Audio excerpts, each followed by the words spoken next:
રાજકોટના અમિંગમાર્ગ રોડ ઉપર 1120 કાર્પેટના 3 BHK નો project લઈને આવ્યો છું તમારા માટે। એ પણ અમિંગમાર્ગ રોડથી માત્ર 150 મીટરના અંતરે છે 3 BHK ફ્લેટ આવેલો છે। તો ચાલો આપણે આજના પ્રોજેક્ટની વિઝિટ કરીએ અને સંપૂર્ણ માહિતી આજના વિડીયોમાં મેળવી લઈએ। તો ચાલો શરૂ કરીએ। તો સેમ્પલ ફ્લેટની વિઝિટ કર્યા પહેલા જો આપણે અપાર્ટમેન્ટમાં આવી ગયા છીએ। અપાર્ટમેન્ટમાં તમને નીચે ગ્રાઉન્ડ ફ્લોર ઉપર પાર્કિંગની શું સુવિધા આપવામાં આવેલી છે ને કઈ રીતનું આવું સ્ટ્રક્ચર છે ને એ દેખાડો। સામેની બાજુ આપણા બે એન્ટ્રી ગેટ રહેવાના છે કે જ્યાંથી તમે આપણા અપાર્ટમેન્ટમાં એન્ટ્રી કરી શકો છો। આખું આપણું એક સાઈડનું પાર્કિંગ છે ને સેમ એઝ ઇટ ઇઝ બિલ્ડિંગની પહેલી બાજુ પણ તમને પાર્કિંગ જોવા મળે છે। જો તમે બધે કાર પાર્ક થયેલી છે એટલે કે અહીંયા પૂરા 10 જ યુનિટ અવેલેબલ છે ને એના માટે સફિશિયન્ટ પાર્કિંગ પણ છે। જો તમે આ બાજુ પર પાર્કિંગ આખું આવેલું છે અને ઘણી બધી લોટ્સ ઓફ કાર પણ અહીંયા પાર્ક થયેલી છે જરૂરિયાત પ્રમાણે। પ્લસ પોઈન્ટ તો ઈ છે આ બિલ્ડિંગનો કે આપણને પાછળ જોવા મળે છે 250 થી 300 વારનો કોમન પ્લોટ કે જ્યાં આખું આ રીતનું સરાઉન્ડિંગ સિટિંગ વ્યવસ્થા ગોઠવેલી છે અને તમારો કોઈ પણ નાનો મોટો પ્રસંગ હોય ને તો અહીંયા સચવાઈ જશે। એટલે કે અમિંગમાર્ગ જેવા લોકેશન ઉપર 1120 કાર્પેટનો ફ્લેટ પણ છે, સફિશિયન્ટ સુવિધા પણ છે અને સાથે સાથે 250 થી 300 વારના આવડો કોમન પ્લોટ પણ જોવા મળે છે કે જેથી ગ્રાઉન્ડ ફ્લોર પર સ્પેસની ક્યાંય તમને આમ કે ને કમી ન જોવા મળે। હવે જઈએ આપણે સેમ્પલ ફ્લેટ તરફ ને પ્લાનિંગ જોઈને સાચું કા તમે પણ કહેશો કે ના જોરદાર પ્લાનિંગ સાથેનો બનાવેલો છે। જો 1.5 મિનિટનો વિડીયો થયો હશે ને એમાં જો તમે આ પ્રોજેક્ટથી અટ્રેક્ટ થઈ જ ગયા છો કારણ કે બધી ડિટેલ્સ મેં તમને એવી શેર કરેલી છે ને આ છે આપણો સેમ્પલ હાઉસ કે જે તમે એન્ટ્રી કરશો ને તો આ તમારો મેન ગેટ લેવાનો છે। મેન ગેટથી એન્ટર સીધો તમારો ફ્લેટ દેખાશે ભાઈ ને કારણ કે આખો ડેવલપરે ફોયર એરિયા જે રીતે બનાવેલો છે કે તમે તમારા ફ્લેટમાં કોઈ પણ એન્ટર કરતું હોય તો અહીંયા તમે સરસ મજાનું હોય ફર્નિચર કરાવીને ગોઠવી શકો છો।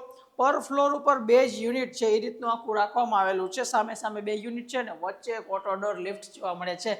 તમારો ફોયર એરિયા તમે છે ને ક્રોસ કરીને આ બાજુ આવો ને એટલે તમને સાચા પ્લાનિંગની મજા અહીંયા જોવા મળશે કે આ રહ્યો તમારો લિવિંગ, ડાઇનિંગ ને કિચન બધું જોઈન્ટ છે। આમ જોવો ને તો જોવાની જ મજા આવે કે વાહ કેટલો મોટો ફ્લેટ છે। 1120 કાર્પેટમાં પણ આ રીતનું પ્લાનિંગ એટલે મજા જ આવે। જો સામેની બાજુ આખી તમારી ટીવી યુનિટ માટેની વોલ થઈ જશે અને ત્યાંથી પણ આગળ આવો એટલે ઇનફ સ્પેસ સાથે તમને અહીંયા તમારો સિટિંગ એરિયા જોવા મળશે જ્યાં તમે આરામથી એલ શેપ અથવા તો સી શેપમાં સોફાનું સિટિંગ કરીને લિવિંગ એરિયાને આમ કહો ને એક પાર્ટેશન વાઇઝ અલગ કરી શકો છો અને લિવિંગ એરિયાના હવા ઉજાસ ને વેન્ટિલેશન માટે તમને આખી કનેક્ટેડ સ્ટેન્ડિંગ બાલ્કની જોવા મળી જશે। અત્યારે આપણે હાલ બીજા માળે છીએ અને ઉપરથી પણ ટેરેસથી પણ તમને એનો વ્યૂ બતાવીશ પણ બીજા માળે પણ વિધાઉટ એની લાઇટિંગ તમને આ રીતનું હવા ઉજાસ ને બધું જોવા મળે છે। સ્ટેન્ડિંગ બાલ્કની બહુ સારી અને મોટી જોવા મળે છે। લિવિંગ એરિયાને ક્રોસ કરીને આગળ આવીએ એટલે આ રહ્યો આપણો ડાઇનિંગ એરિયા છે બધું કનેક્ટેડ પણ હું તમને સેપરેટલી સમજાવું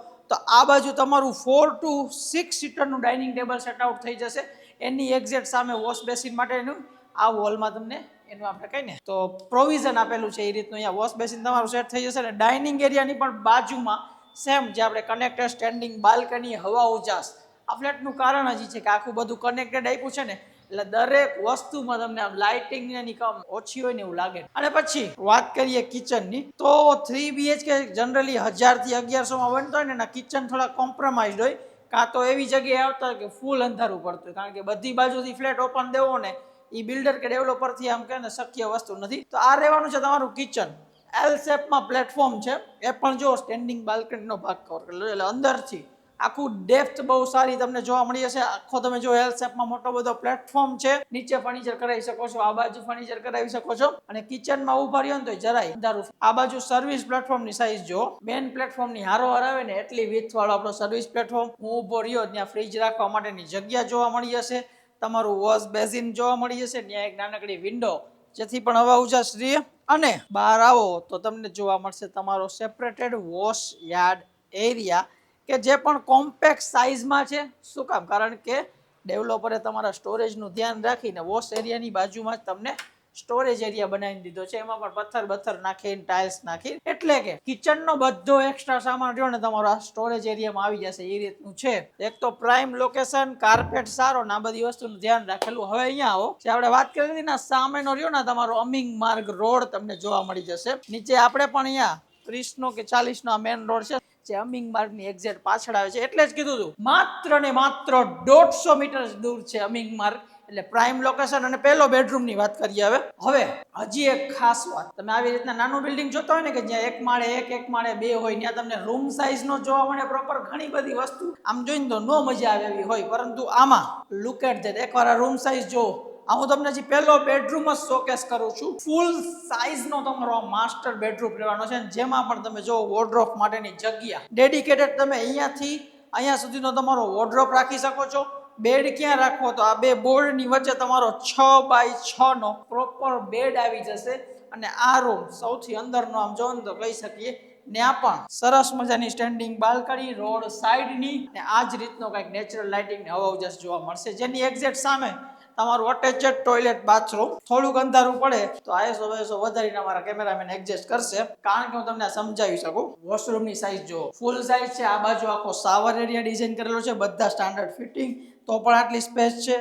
આ બાજુ તમારો ડ્રાય એરિયા, ને આની પાછળ પણ વોશ બેસિન આપેલું છે આખું. ત્યાર પછી માસ્ટર બેડરૂમ પૂરો ફૂલ સાઇઝ નો રૂમ છે.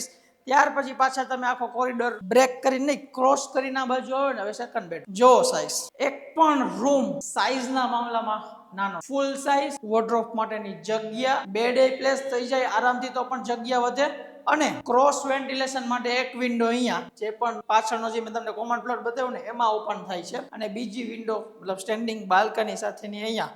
એટલે આ રૂમનું આયોજન ક્રોસ વેન્ટિલેશન સાથે ફૂલ સાઇઝનું વિથ અટેચ ટોયલેટ બાથરૂમ, જે રીતે મેં સમજાવેલું હતું એ જ રીતે. અને ધ્યાન આગળ વધીએ, સૌથી નાનો રૂમ જોવા જાય તો મીડિયમ સાઇઝનો રૂમ તમે કહી શકો, જે આ છે, જેમાં ડેડિકેટેડ વોર્ડરોબ રાખવા માટેની જગ્યા નથી આપેલી, પરંતુ એ જ વોર્ડરોબને તમે આ વોલ ઉપર પ્લેસ કરી શકો છો. બાકી આખો રૂમ તમે યુટિલાઇઝ કરી શકો છો same as it is, cross ventilation. અને હા, બીજા માળે છે ને તો જો આજુબાજુમાં સરાઉન્ડિંગ ઓપન કેટલું જોવા મળે છે, કારણ કે આજુબાજુમાં બધા 1 થી 2 માળના નાના અને જૂના બંગલો ટાઈપ જ છે. આનું અટેચ ટોયલેટ બાથરૂમ સૌથી નાની સાઇઝનું હશે, પણ તોય પણ યુઝ કરી શકો એ રીતનું કોમ્પેક્ટ તમને જોવા મળશે. તો આ હતો આપણા 3 BHK 1120 કાર્પેટનો પ્લાન.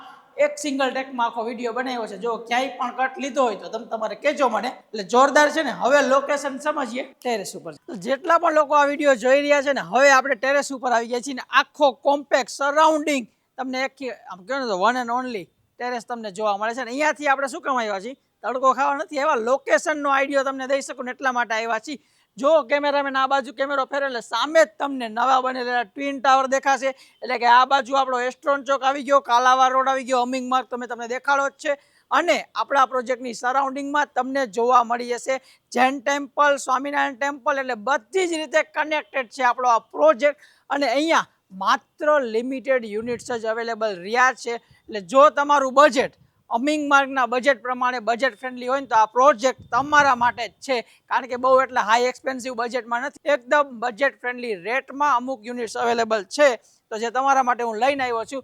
તો વધુ ડિટેલ્સ માટે, સાઇટ વિઝિટ માટે આજે જ ગૃહ નિર્માણ રિયાલિટીનો કોન્ટેક્ટ કરો. જો આ કન્ટેન્ટ ગમ્યું હોય, આ પ્રોજેક્ટ ગમ્યો હોય, મારું આ કામ ગમ્યું હોય તો ચેનલને સબસ્ક્રાઈબ ને બાકી બધા પેજને ફોલો કરી લેજો, અને વિડીયોને શેર જરૂરથી કરજો. આપણે મળશું આપણા નવા વિડીયોમાં. ત્યાં સુધી જય હિન્દ.